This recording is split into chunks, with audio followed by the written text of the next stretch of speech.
रुपया, जो हमारे भारत देश की मुद्रा का नाम है, क्या आप जानते हैं इसका इतिहास क्या है, इसका नामकरण और इसको किस शासक ने प्रचलित किया? सबसे पहले रुपये शब्द का प्रयोग शेरशाह सूरी ने किया था। शेरशाह सूरी ने भारत में अपने संक्षिप्त शासनकाल 1540-1545 के दौरान प्रचलित किया था। रुपया शब्द का उद्गम संस्कृत के शब्द रुप या रुपया में निहित है, जिसका अर्थ कच्ची चांदी होता है, और रुपयकम का अर्थ चांदी का सिक्का होता है। शेरशाह सूरी ने अनेक प्रकार के संघर्ष किए हैं, फिर वह चाहे पारिवारिक हो या सामाजिक। शेरशाह सूरी का पहला नाम फरीद खां था।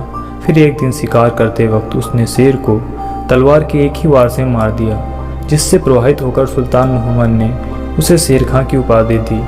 1539 में चौसा के युद्ध में शेर खान ने हुमायूं को करारी शिकस्त देकर अपना राज्याभिषेक करवाया और शेर शाह आलम सुल्तान अल आदिल की उपाधि धारण की और शेर शाह नाम पड़ा।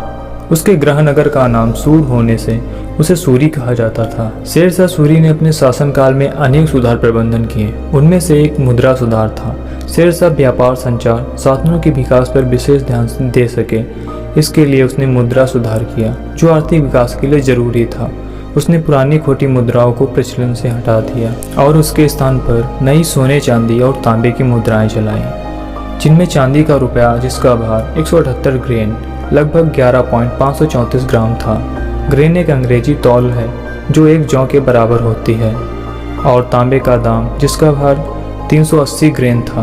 भारत में ब्रिटिश राज के दौरान भी यह प्रचलन में रहा। इस दौरान इसका वजन 11.66 ग्राम था और इसके भार का 91.7% तक शुद्ध चांदी था। सोने का सिक्का, जिसे मोहर कहा जाता था, मोहर या सर्फी का भार अलग अलग होता था, जो 166.4 ग्रेन, 167 ग्रेन और 168.5 ग्रेन था। उसने मुद्राओं के पारस्परिक संबंध और अनुपात भी निर्धारित किए।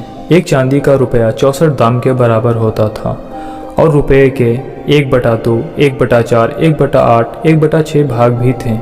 इसकी मुद्राएं वृत्ताकार और वर्गाकार दोनों प्रकार के थे। सिक्कों पर अरबी लिपि में शेरशाह का नाम और पदवी और टकसाल का नाम अंकित था।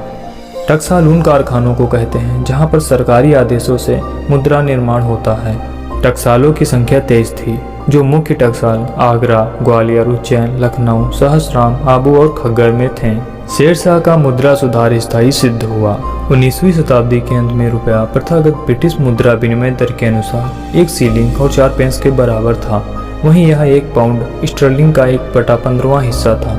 19वीं सदी में जब दुनिया में सबसे सशक्त अर्थव्यवस्थाएं स्वर्ण मानक पर आधारित थीं, तब चांदी से बने रुपये के मूल्य में भीषण गिरावट आई। संयुक्त राज्य अमेरिका और विभिन्न यूरोपीय उपनिवेश में विशाल मात्रा में चांदी के स्रोत मिलने के परिणाम स्वरूप चांदी का मूल्य सोने की अपेक्षा काफ़ी गिर गया।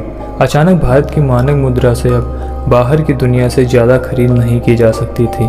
इस घटना को रुपये की गिरावट के रूप में भी जाना जाता है। पहले रुपया 11.66 ग्राम को 16 आने 64 पैसे 192 पाई में बांटा जाता था। रुपये का दशमलवीकरण 1869 में सीलोन, श्रीलंका में, 1957 में भारत में और 1961 में पाकिस्तान में हुआ था। इस प्रकार अब एक भारतीय रुपया 100 पैसे में विभाजित हो गया। भारत में कभी कभी पैसे के नया शब्द पैसा इस्तेमाल किया जाता है। भारत में रिजर्व बैंक के द्वारा मुद्रा जारी की जाती है, जबकि पाकिस्तान में यह स्टेट बैंक ऑफ पाकिस्तान के द्वारा नियंत्रित होता है। असम, त्रिपुरा, पश्चिम बंगाल में बोली जाने वाली असमिया और बांग्ला भाषाओं में रुपये को टका के रूप में जाना जाता है और भारतीय बैंक नोटों पर भी इसी रूप में लिखा जाता है। स्वीकृत प्रतीक चिन्ह 2010 में भारतीय सरकार द्वारा 1 रुपये के लिए प्रतीक चिन्ह निर्धारित करने हेतु एक राष्ट्रीय प्रतियोगिता का आयोजन किया गया। जूरी द्वारा सभी प्रविष्टियों में से 5 डिजाइनों को चुना गया, जिसमें से अंतिम रूप से IIT के प्रवक्ता उदय कुमार के डिजाइन को चुना गया।